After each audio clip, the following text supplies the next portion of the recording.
deep down, when you look in the mirror, what do you really, really, really care about? How do you want to be remembered? When you leave this earth, how do you want people to speak of you? What do you want people to remember about you? When you are done with your working life, when you retire, what do you want the people that you worked with most closely to say about you, about the qualities that you had, about the things that you cared about?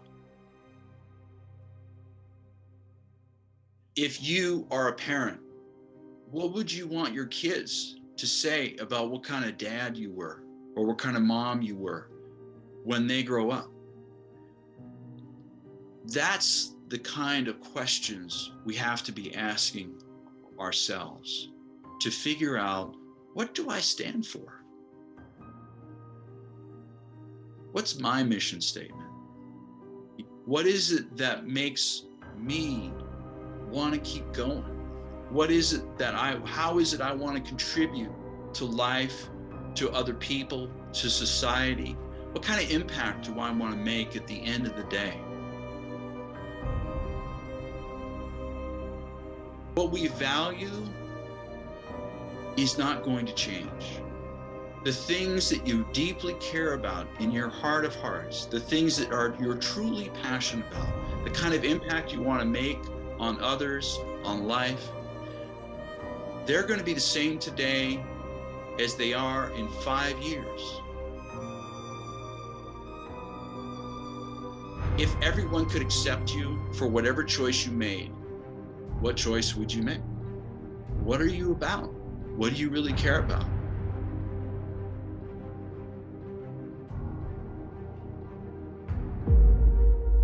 I, at a very early age, learned about the power of helping others and the power of suffering. Growing up, I have a brother who, at the time when I was growing up, was experiencing a very severe mental illness, and that created great suffering for me and for my family. And I found deep within that, and of course didn't have the words at the time, I was a young kid, deep within that, how much suffering could transform into being helpful to my family members, and into having compassion for the suffering that he was experiencing. I could have grown up a very angry young man, having to go through what I did as an adolescent, as a teenager. And so I think it really comes down to that: are you willing to answer the call and move toward what's inside that's painful? Because in that, there is something bittersweet. And that bittersweet is, you find, what is your calling? What has meaning in your life? What is it that's going to move you forward? Well, the truth is, as long as we have the capacity for language, as long as we have that ability to speak, to think, to feel, to have physical pain in our bodies, we're going to have demons. All of us are going to have demons. So when I talk about internal demons, I'm talking about negative thoughts, negative things we might tell ourselves, how we might be critical of ourselves or of others. Or I'm talking about ways in which we have thoughts that are depressive thoughts or anxious thoughts or fearful thoughts. I'm also talking about physical pain. People have injuries. They could be sports injuries. They could be injuries from accidents or chronic injuries that they've been living with for many, many years. So it's the physical part. And it's also just what we would call emotions, sadness, anxiety, and so forth. And so I want to add to that memories. So we may have painful memories, you know, the losses you've experienced in your life. And so when you take memories and thoughts and emotions and physical sensations, they can all be the demons that we carry around with us. And some of us have been carrying them around with us for years. And it's a question of what are you going to do with that? Are you going to try to push them away, or are you going to try to let them be there inside you?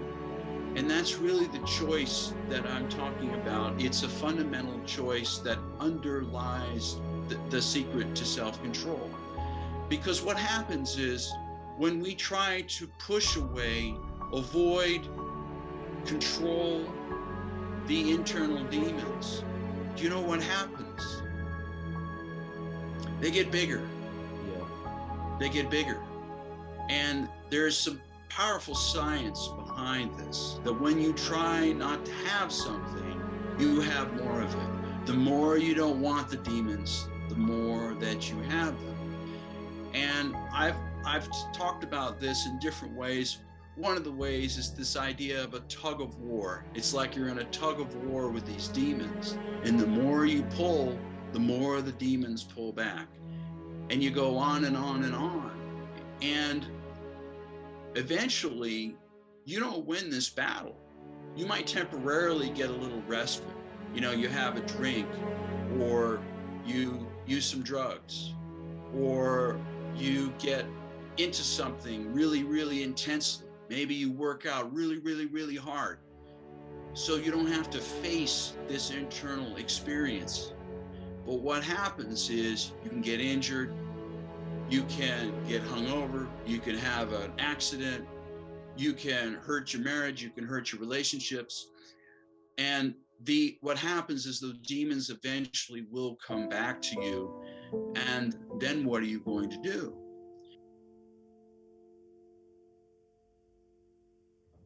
And so there is an alternative to that. And that's really the hope. That's part of the message I wanted to share today, because this hope comes from a science of behavior change that's really, really exciting right now, that has a lot of promise for helping people live more effective lives. So when you try to suppress your internal demons, your thoughts, your emotions, sensations, your memories, if we're talking, say, about alcohol or drug use, you get addicted. You're spending a lot of your time getting a chance to use the drug or the alcohol. You can end up having a car accident. You can end up blacking out. You can end up destroying your marriage. You can end up losing your job. You can end up physically injuring yourself. For people who get depressed, who don't want to think about how bad their lives are or how unhappy they are with their lives, they can spend their time in bed. They can waste a lot of time going online, reading things, looking at things, getting on social media. They can get involved in watching a lot of pornography and not engaged in life. Their lives get really small, and the consequences are vast. The consequences are almost imaginable in so many different ways. And ultimately what we're talking about is that your life isn't moving forward, is stagnating, or is moving backwards. All the things that matter to you, family, friends, your work, your body, your spirituality, they get locked off, they get sealed off, and your life gets very, very small. And so the consequences of avoidance are gigantic. They're huge. For some, it even means suicide, because they just can't bear the pain of the demons.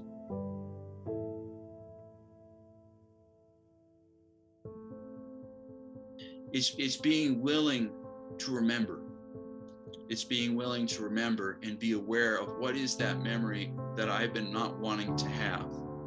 And it could be, so it depends on what is that thing you don't want to have to notice. So that's awareness is number one. Now, someone might say, I don't want to be aware of that.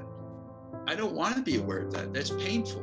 Well, then there's some earlier work you want to do on understanding the consequences. Because that question you asked me earlier, what happens when people avoid? Well, you got to get in touch with those consequences. You got to take stock. You got to take inventory. Just like if you're running a company and you've got inventory in your warehouse, you've got to take stock of what's the cost of you avoiding. What's the cost in terms of those areas of your life that matter? We live inside our heads, and so we're always thinking we caused this. But the point is to see, if you see outside your head and all of the events that have happened in your life, you'll understand that kindness is warranted. There's a place for kindness. The final thing I want to say about kindness is, if you can develop gratitude, it's a very good way to develop kindness to yourself and to others. When you wake up in the morning and when you go to bed at night, can you think of one thing you're grateful for? Certainly you're alive.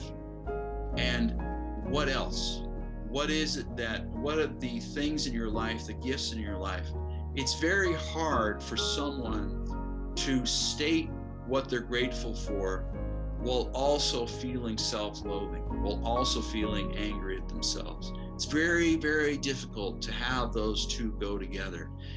And so it really creates a space for you to have kindness when you can express gratitude for something in your life. And it begins to just shift the direction, because all change is incremental. Nothing happens immediately. It begins to shift the direction of how you begin to look at yourself, because how you look at yourself is very important for guiding what you end up doing in your life each day. Let go of trying to control the emotions, the thoughts, the sensations, and the memories, because they cannot be controlled. They run on their own schedule. They run their own way. The more you try to compress them, the more you try to control them, the worse it gets. It's like playing whack-a-mole at the arcade. You get a thought, you try to tamp it down. You get a feeling, you try to tamp it down. You get a pain in your knee, you try to ignore it. And like the game whack-a-mole, every time you whack one, another one's going to pop up, because that's how language-based minds work. That's how us human beings work. And so you can't, if you keep trying to control these uncontrollable things, you are going to continue suffering. You are going to be having a really, really difficult time in your life. And so the secret to self-control is letting go of trying to control those things, because eventually they will actually begin to fade. They're not going to disappear, but they're going to fade to the background.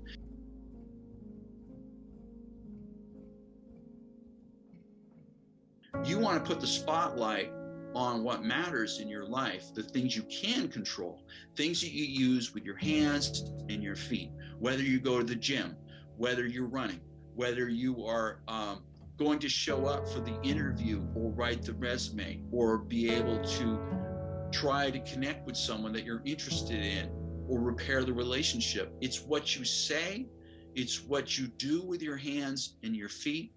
Those are the things you can control. And so the other side of the secret to self-control is focus on the things that you actually have control over and letting go of those things that you do not have control over. Whether you're 25 years old or you're 45 years old, it is never, never too late to live your life. It's never too late to do the things that really, really matter to you on a deep level. The truth is, we have much, much more time than we ever imagined. taking committed actions, doing actions that matter to you a little bit each day, that's how you begin to smash your view of yourself and begin to see that even at 25, 45, 55, you can shift directions of your career and you can begin to do the things that really, really are fulfilling in your work life.